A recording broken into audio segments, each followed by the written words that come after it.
Twitter is a great way for fans to feel some sense of connection with celebrities.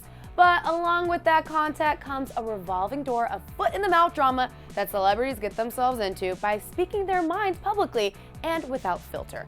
140 characters worth of mistake possibilities. We're talking Twitter feuds, people. And to recap all of the Twitter drama, we're bringing you a rundown of 11 of the biggest Twitter feuds of 2015 thus far. We've got it all right here on Listed. Let's kick things off with the Twitter war between Amber Rose and Khloe Kardashian. The whole thing started because in an interview with The Breakfast Club, Amber Rose commented on Kylie Jenner and Tyga's relationship, saying this. Bash is 8. The law thinks that she's too young for She's him. a baby. She needs to go to bed at 7 o'clock and Alone. relax. Yeah, he should be ashamed of himself. That's how I feel, for sure. What happens if you run into them in LA and, whatever? I ain't speaking to them at all. That's ridiculous. He has a beautiful woman and a baby and left that for a 16-year-old that just turned 17. Like, nah. Then Kylie's older sister Khloe caught wind of Amber's comments and came to her sister's defense with a series of tweets basically sassily advising Amber to not talk about her family because they don't talk about Amber, and that it's not fair to comment on anyone else's life when you don't know them. And then Khloe kind of fired the first cannon when she quoted Amber admitting that she was a stripper at 15, along with saying basically not to worry about her sister Kylie, who actually has her life together at a young age instead of being a stripper. Her words, not mine. Then Amber fired back saying it was Kim K's whorish ways that ultimately put her whole family on the map.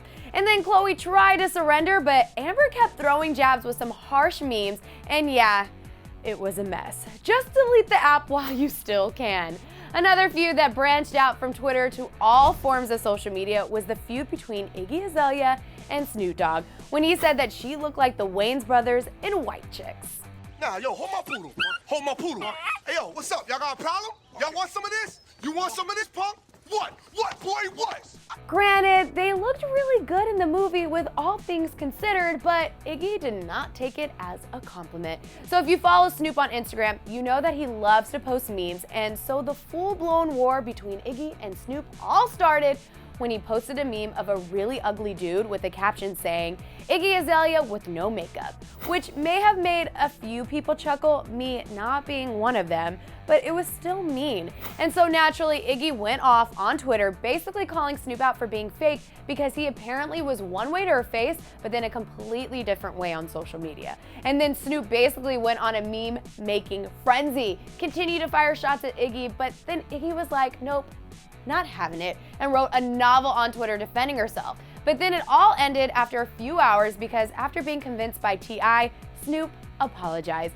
But let's be real here, this all started because Snoop was really high and just was looking for something to do.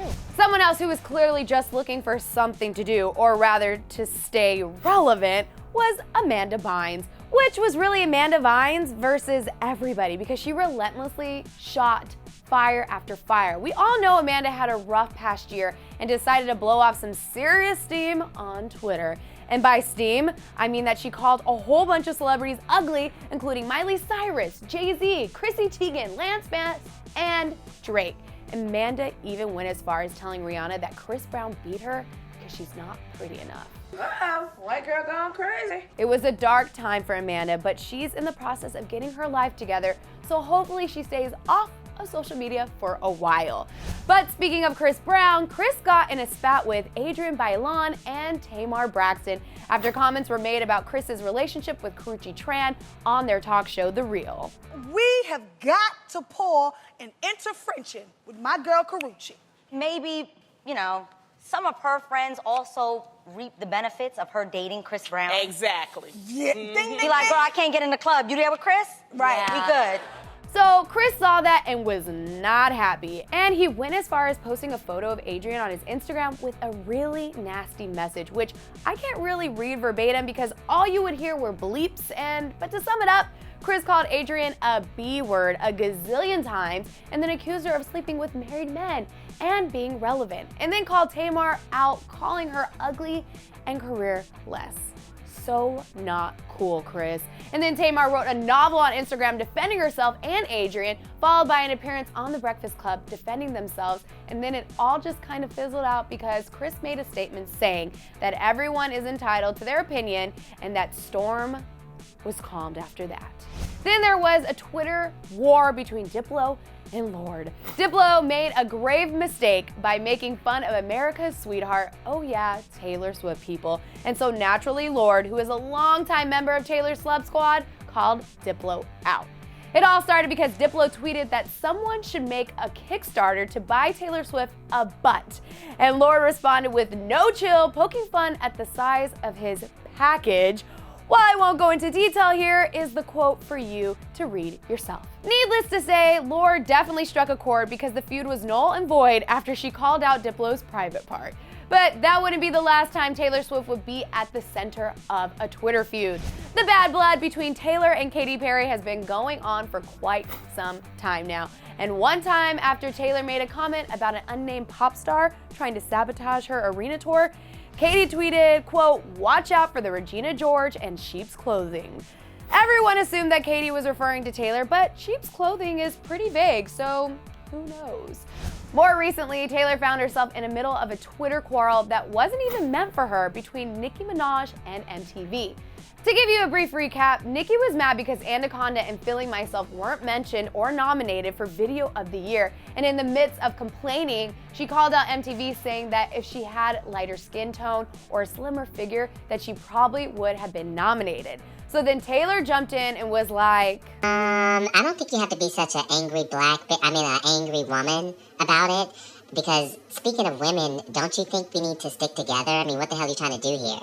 Ain't the song you nominated for called Bad Blood about beef with you and another bitch? No, she didn't say that, but she did take Nicki's comments personally and pointed out that she never had anything against Nicki and that they should be uplifting each other as women, not tearing each other down. And so Nicki was confused because she wasn't trying to intentionally target Taylor and instead was trying to make a point about racial appropriation. So then after Nicki and Taylor's fans went into a full-blown war, Katy Perry stepped in and was like, "Yo, Taylor, I'm really happy for you. I'm gonna let you finish." But, quote, finding it ironic to parade the pit women against other women argument about as one unmeasurably capitalizes on the takedown of a woman. In other words, she was calling out Taylor for whining about how women shouldn't pit other women against one another, all the while the video she nominated for is literally about violently training to take another woman down out of revenge. Oh dear. What an awkward situation. But then it was squashed because Taylor and Nicki talked privately and discussed the situation, so all is well, thank goodness. Then there was the Twitter tussle between Louis Tomlinson, Naughty Boy, and Zayn Malik. I bet you guys all know what I'm talking about. It all started because Naughty Boy had to be messy and rub it in One Direction's faces that he was working exclusively with Zayn. So then Louis threw back some ambiguous shade, but then Naughty Boy went straight in for the kill, saying straight up at Louis Tomlinson, "Some people can't even sing, but who's complaining when there's auto-tune, eh?" What? Oh, no, she did not. Yikes. But then Louis was like, "Oh, excuse me, I forgot you were such an in-demand producer.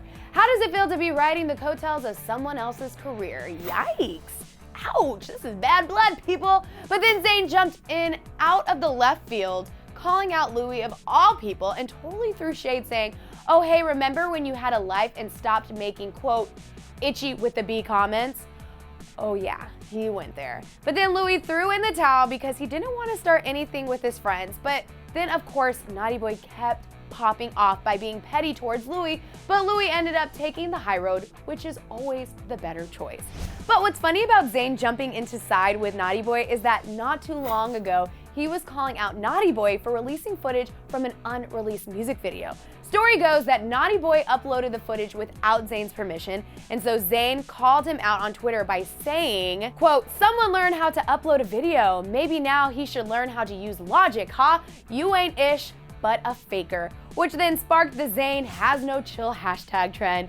But on the contrary, many fans have said that Zayn's account may have been hacked at the time, so it may not have been him calling out Naughty Boy, but it was neither confirmed or denied. But most recently, Zayn found himself in another Twitter showdown with Calvin Harris because Zayn came for Calvin's woman. Again, somebody going after Taylor Swift. It all started when Zayn retweeted a post that basically called Taylor Swift greedy for calling out Spotify on their treatment of artist royalties by quoting Miley Cyrus saying, quote, "I've made my money, so basically I don't care what Spotify does." So then Calvin went all in and was like, cool, you've made your money, then I guess screw 99% of all the other musicians who depend on the services to survive. He then added something along the lines of, if you don't understand what it means when a successful artist uses their status to benefit other musicians and songwriters, then stay out of my bleepin' mentions.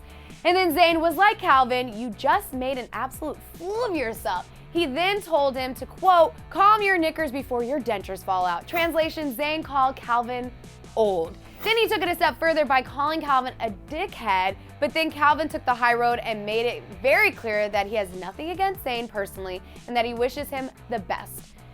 Yeah, it was a lot. Okay, so before we get to the biggest Twitter feud of the year thus far, a special shout out goes to Azealia Banks for her Twitter feuds with basically everyone. But the top Twitter feud undoubtedly goes to Drake and Meek Mill. So the actual beef between the two apparently has been going on for a while, but Meek officially declared it when he called out Drake for not writing his own raps. At first, Drake didn't respond, but then he released a song called Charged Up, basically calling Meek a nobody. So then Meek popped back with a dig saying, I can't tell that he wrote that one though. So then Drake released yet another track called Back to Back, calling out Meek for being the opening act on Nicki's tour and basically calling Meek Nicki's wife, which Meek was not happy about.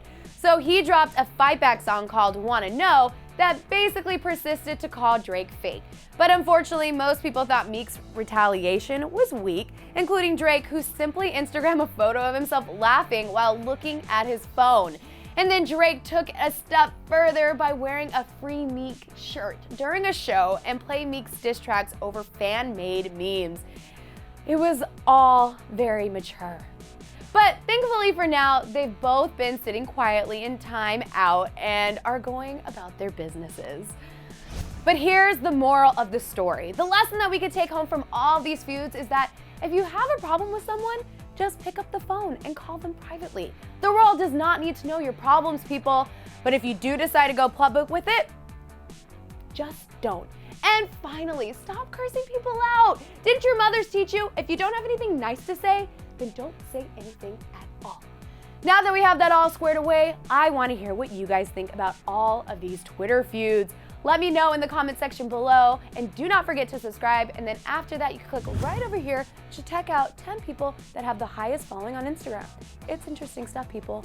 Thanks for watching Listed. Let's keep the conversation going. You can hit me up on Twitter or on Instagram at JackieIdenisi. Until then, I'll see you guys next time. For all you Kylie Jenner fans out there, you can click to the box on the left to check out some of her best controversial Snapchats. Or if that doesn't interest you, click to the right to see some of the saddest celebrity breakups of the summer.